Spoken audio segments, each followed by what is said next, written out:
Well, you're looking at a spring that used to be blue before, and as it turns out, it actually is copper. That's why it was, well, turned blue-green actually. Just like copper would corrode that way. And so, anyhow, let's see if you can see that. Yeah, it's getting there.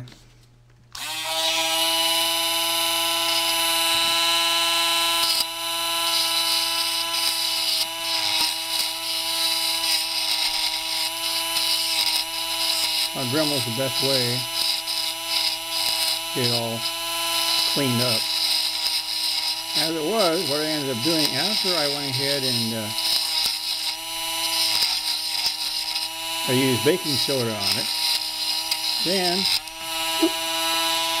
what I ended up doing was I actually used white vinegar on it after that. So the white vinegar actually cooked it off even faster.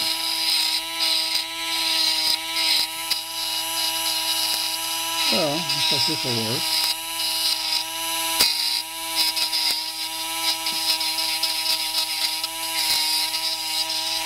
It'll be good enough to put back together in there.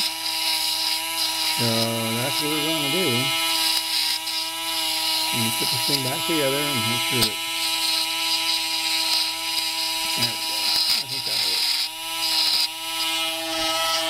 good enough. I think that looks good enough now. It's clean enough that that'll work. I shouldn't have to worry about corrosion for a while anyway. Luckily I still have enough left to go ahead and put back inside. So I'll be doing that.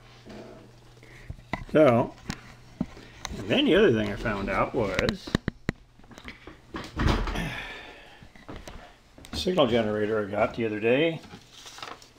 Got an article on it. Yep, that's it. It was made 1937. Actually, so yep, it's about as old as I thought it was. And so I figured it was made in the 30s somewhere. And so I'll be opening that up and taking a look at that pretty soon here and see what that looks like. So we'll be going on from there, I guess. And I'll stop here and then I'm going to put that spring back inside the Heathkit and then we'll come back. Well, there it is. It's finally done. Took a bit of work to get that that nut, and there's a star washer and that screw in there, but it's all done. It's all cleaned up, and we're going to go ahead and I guess we'll have to test it out next. I've got to see if I can find a C-cell somewhere, and then we'll go from there. But all in all, the corrosion is pretty much all gone now. I end up using a sanding block actually to clean up the rest of this thing too.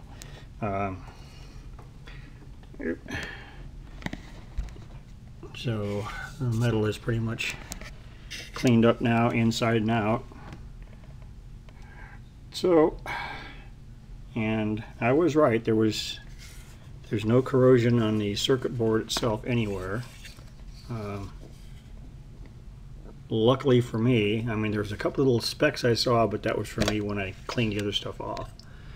So that, and I've sprayed the inside here with switches and all with deoxit, so that should take care of any other problems, I would think, electrical problems, and then we shall go from there. We'll see what happens here when we come back.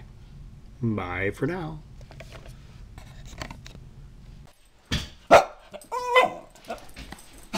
Somebody sleeping. But not for long. With Chubby the barking dog around. Wake up, Aniah, you're on YouTube. Oh no. Chubby. Chubby. Chubby. Say hi, everybody. Sleepy Aniah, who's stayed over at Grandpa's last night. And Chubby, of course, has got to be her protector all the time she's here. Huh? Ain't you? Aren't you? Silly boy. Alright, well, anyway, back to what I was doing before. See you guys later. Well, here I am back again with the VTVM, the Heathkit Im-11. This time, as you can see, I put a C-cell in there, and I got the spring mounted inside. And looks like I can't find anything that's shorted out anywhere. So I'm assuming this should work. I didn't have a C-cell, so I had to go to my model V7 to go ahead and pull a C-cell out of it to have something to put in this one. I figured, well, might as well. It only takes 2 screws to take it out anyway. So this is going to be a test anyhow, just to see if this thing even works. I don't even know, because before, yeah, there's no way this thing would have worked with the thing corroded and everything like that. And that blue, well, the reason it's blue is because that was copper. And that spring was copper. And let's see, turned on. And a little red light that's on there. And it just went on full ohm scale there. Okay, so let's go to DC plus. And let's see what we got. Let's see here. Let's see. Of course I don't have the case on, so it's going to probably fall over on me. Okay, DC plus. Let's see what we got here. Okay, I've got the probe. It's right there. And it does have a switch on it. So we shall see. Put the ground on the minus side. And we'll try the plus side. And let's see what we got.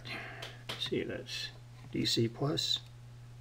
I think it's got to be adjusted a bit. That should, unless this is, no, actually this is an old battery, so I had no idea what it actually is.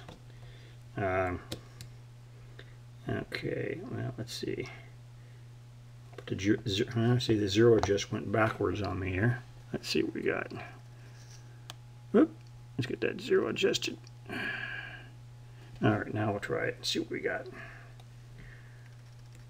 Ah, that's closer. Okay, so it's on a 1.5 volt scale. It's 1.5 volts on the nose.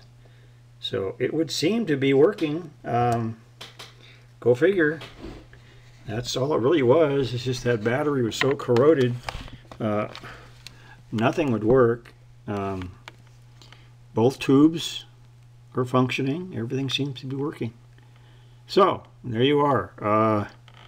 And actually, the spring itself is back to its copper color rather than being green. And so there we are. So that's going to work. Let me turn that thing off before it actually, I short myself out. So let's see what we got here. If I can get this thing upward. I'm using my short little tripod today, nothing really big. So and I got Chubby's out playing with the cat, more than likely.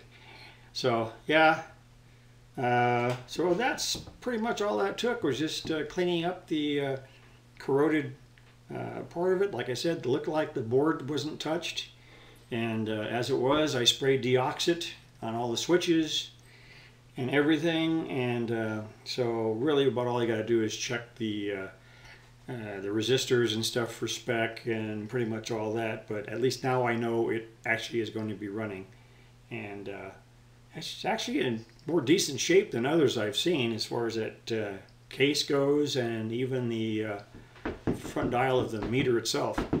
So anyhow, that looks like that's going to be it for here, and we will be talking to everybody later. And I guess probably be looking at the opening the old signal generator next. And so that's going to be it for now. Bye.